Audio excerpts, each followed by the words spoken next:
Banyak orang bertanya, apa peluang bisnis yang terbaik hari ini? Informasi semakin mudah kita dapatkan seiring dengan era informasi saat ini.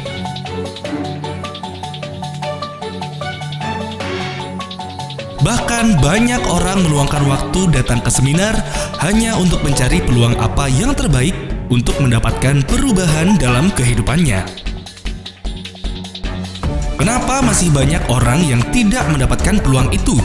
Dan kenapa mereka masih tetap sama seperti yang dulu?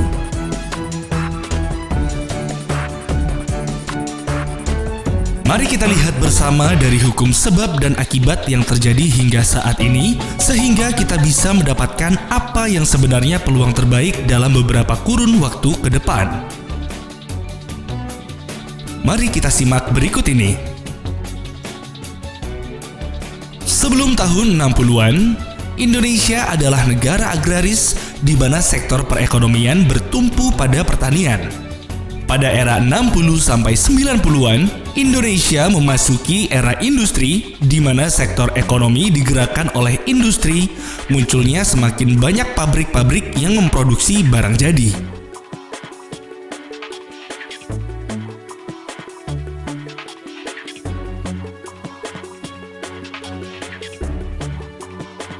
Dari tahun 90-an sampai 2015, di mana Indonesia sudah berada di era informasi.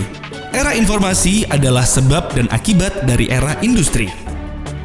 Barang produksi yang sudah dihasilkan tentunya untuk bisa diserap masyarakat luas dibutuhkan sistem informasi yang baik sehingga barang dapat didistribusikan secara merata. Dengan adanya industri ini, mengakibatkan manusia berinovasi dan beralih ke era informasi, teknologi digital, dan komputerisasi. Ternyata, dari dua era ini, yaitu era industri dan era informasi, berdampak pada penurunan kualitas hidup, yaitu kesehatan.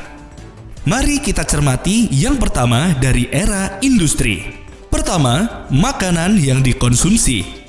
Makanan yang serba instan, fast food atau junk food, penggunaan bahan pengawet dan pewarna, dan juga zat-zat kimia lain yang berbahaya.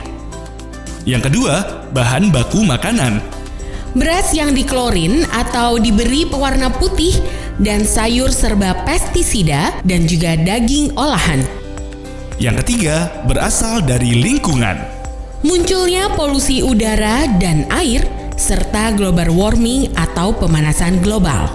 Kemudian di era informasi. Dengan berkembangnya teknologi informasi, maka dampak terbesarnya adalah faktor radiasi dan gelombang elektromagnetik. Dari buku Next Trillion dan buku The Business of 21st Century, apa industri yang akan menghasilkan miliaran US dollar di tahun 2015 ke atas? Dan industri yang akan berkembang pesat adalah wellness industri atau industri kesehatan. Bagaimana dengan Indonesia?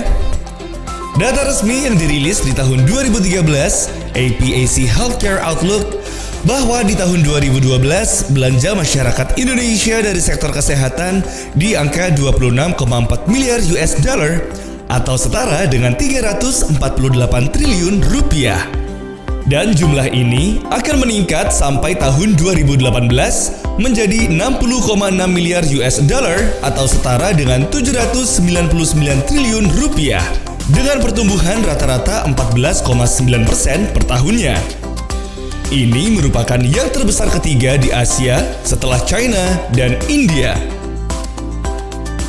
Anda dapat memilih. Yang pertama, sebagai tenaga praktisi ahli medis atau dokter perawat, namun dibutuhkan biaya sekolah yang tinggi,